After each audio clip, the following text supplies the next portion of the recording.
We are of course invested in the stock that we are going to present on, and our views are personal, and in case we manage to make you biased as we are, we would still like you to do your due diligence. Now, one sector that has been in the news over the past few days, months, and actually over the past 2 years has been the Indian solar energy space. And the company that we are going to talk on is a solar module manufacturer in the listed space. Now, because of this euphoria that we've seen over the past 2 years, it is very important that I highlight what has happened with this particular company over the past 12 months ever since it got listed. Now, will you invest if I said that the trailing 12 months PE for the company is 130 times and the company has returned more than 1300% over the past 12 months? But over the next 3 years, it is going to grow earnings at 110 to 120%. But if you look at a slightly longer term over the next 5 to 7 years, the earnings CAGR could be in the range of 80 to 100%. All this comes at a 35% ROCs. So even if we look at the FY26 earnings estimates, the company is still available at 12 times. Now, before I get into the company, it is very important to know why this euphoria, the kind of push that we've seen from the government in this space. And is this really a bubble, or we are at the start of something really big? Now, what has the government done over the past 2 years in terms of bringing a lot of investments within the sector? So, the module manufacturers have seen tremendous growth over the past 2 years thanks to one particular action, and this has been a game changer. The 40% import duty that was levied actually transformed the sector as a whole. And going forward, 50 gigawatt orders will come from government alone. Now, this would be from utilities, a lot of government entities, from Kusum, from Nal Se Jal, a lot of solar parks.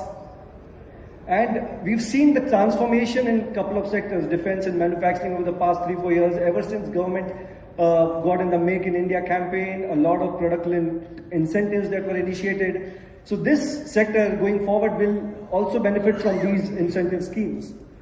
The cherry on the top has actually been the ALMM, Approved List of Module Manufacturer list. Now, this was supposed to kick in 2 years ago, but it will finally kick in starting this month. Now, what this means is that every solar plant on the public grid has to purchase these solar modules from Indian manufacturers only, which is essentially 90% of the demand. And US also over the past 24 months has banned a lot of Chinese modules coming from the Xinjiang province because of slave labor.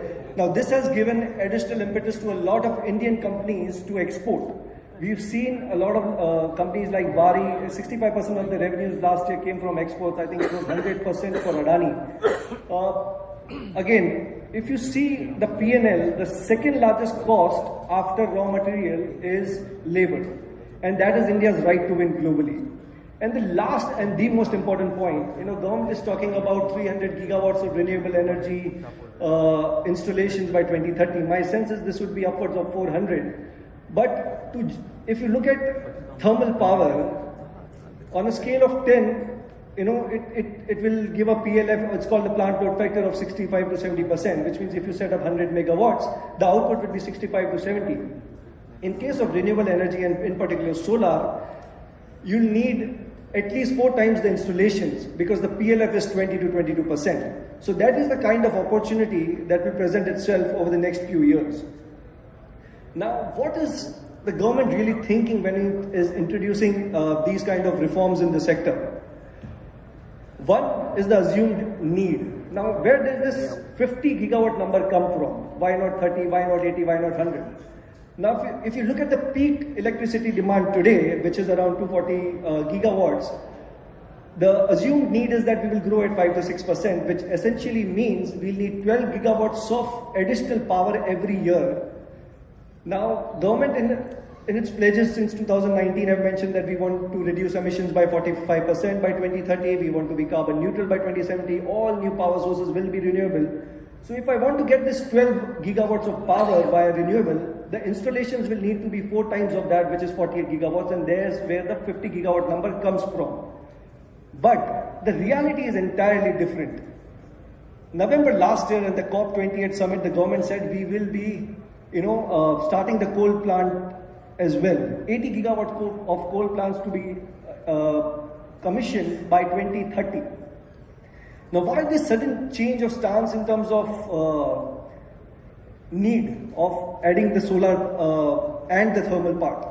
Now, if you see, the demand is not really growing at 6-7%. Starting 26, the demand will be growing at 10 to 12%, which essentially means 25 gigawatts of power should be added.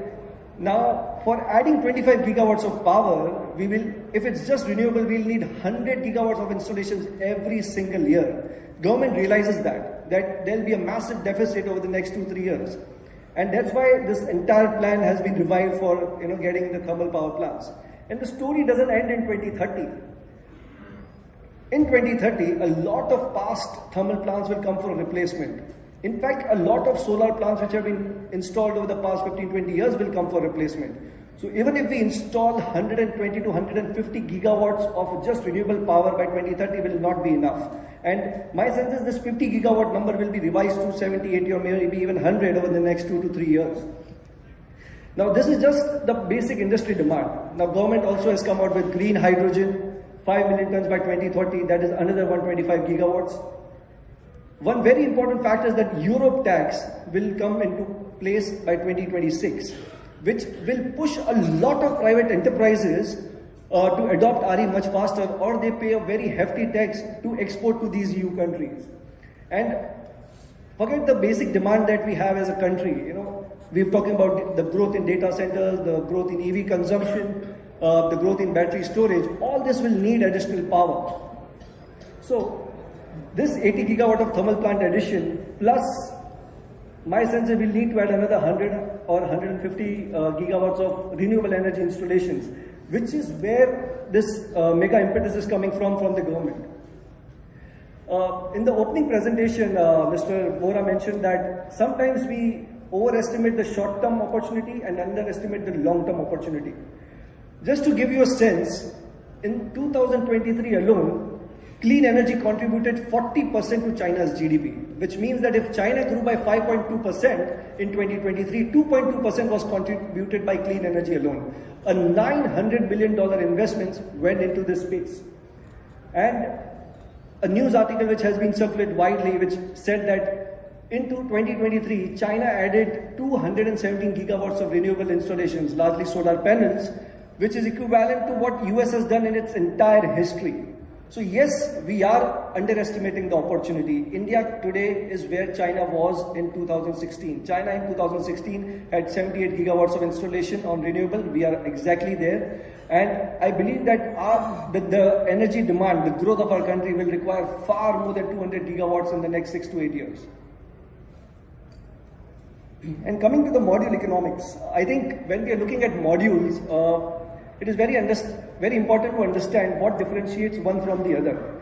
And the whole, after having spoken to a lot of module manufacturers, the notion that falling cell prices and falling module prices is bad economics is entirely false.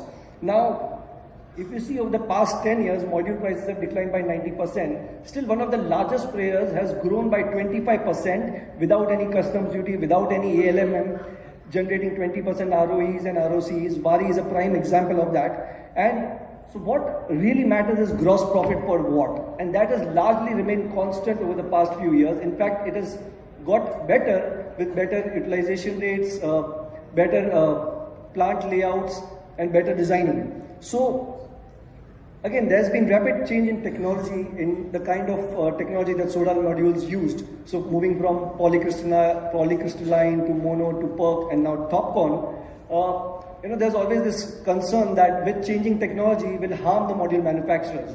Now we need to realize that module manufacturers are pure assemblers. Based on the change in technology, they will definitely change the layout and whatever is needed in terms of setting up this capacity. So effectively, cell prices do not really matter. What matters is what is the utilization rate at a company level. And if you see, falling cell prices or falling module prices have led to better ROCs for the company, which is largely due to better adoption rates. And since large part of the working capital is in cells or modules, these falling prices have helped company to generate far better ROCs today than they did 5 years ago. So as a converter business, gross profit per watt or EBITDA per watt largely will lead to operating efficiency, and this will be done by better plant design, better utilization rates, lower failure rates. Now coming to the company that we are going to talk about, the company is Insolation Energy. These are the key products. Of course, at present, most of the revenues come from solar panels. They have a pan-India presence. These are the kind of installations that they have made. This is available in their presentation as well. Now, coming to what differentiates one good module manufacturer from the other. Now, Insolation has the third largest dealer network.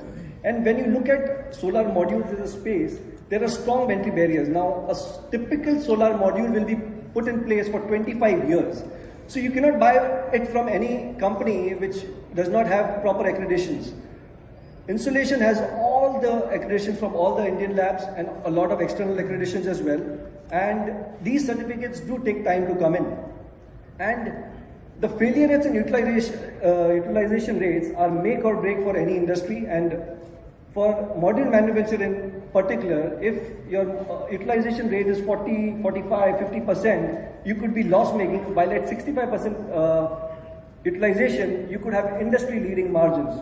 And when I talk about failure rates, you have to realize that cells are very fragile. They can break just by touch. And considering they are the largest cost on your balance sheet, it is important that companies which have lower failure rates, higher yield, and of course higher utilization rates will do far, far better than the others in the sector. And Insolation Energy has 99% yield, which means less than 1% failure rates, and the utilization at present is more than 60%. And we've seen in China that over a longer period, 80% of players control the market. There's a long tail, but 80%. So it's kind of an oligopolistic market, and there are very few players in India today who have 1 gigawatt of installations. So over the next 4 to 5 years, Insolation will be among the top 5, top 7 players in the country.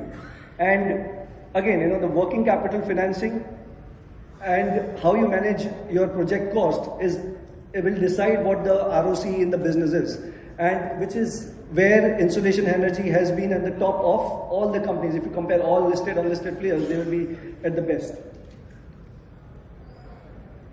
Now, this is just a brief snapshot of the company post-COVID. So 63% revenue CAGR and 92% PET CAGR. This is just a basic information.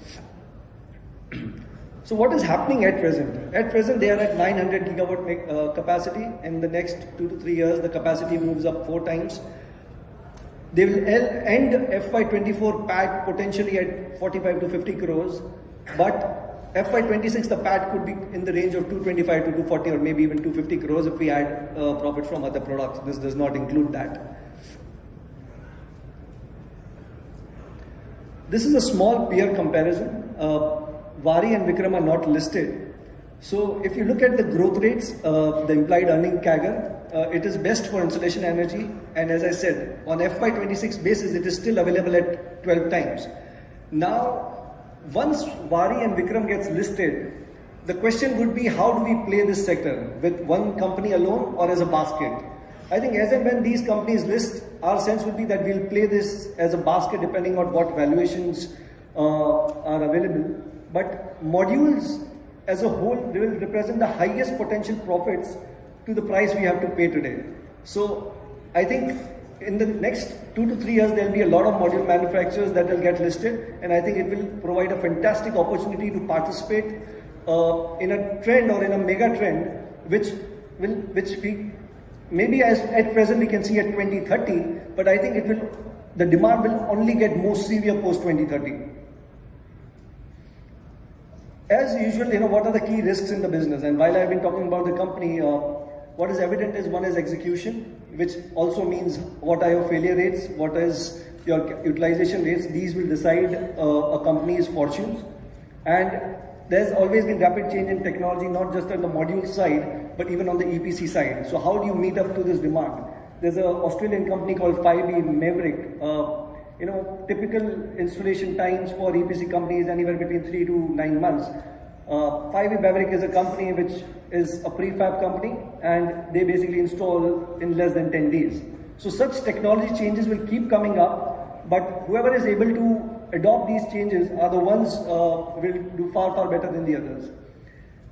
These are broad numbers that have been discussed over a lot of social media handles, or by the government as well, the kind of opportunity that we are seeing. And in my opening remark on those 2 key slides, I've mentioned the kind of opportunity that the entire space provides.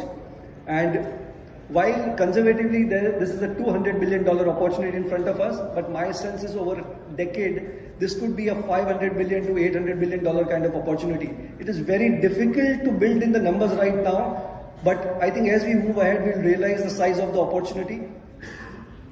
And we will mirror China. This is the comparison that I mentioned before. India is exactly where China was in 2016, and I think the need of the hour is to have more installations. I think there'll be more and more initiatives from the government, more reforms, more subsidies that will keep coming in, largely because of the kind of energy demand that we are seeing as a country.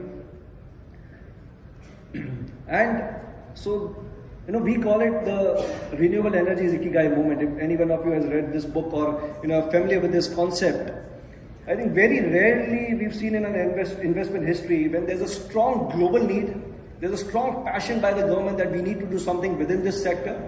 There is a strong industry readiness. Players are ready to take this opportunity, and this has resulted into a lot of growth verticals.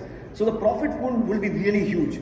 And these 4 factors, when they combine, I think the wealth that can be created over the next decade or maybe even the next 15 years could be something that we will not be able to imagine today. But I think we are still at the start of this opportunity. We are at the cusp of something big. And this is where I'll end my presentation. Thank you so much for listening.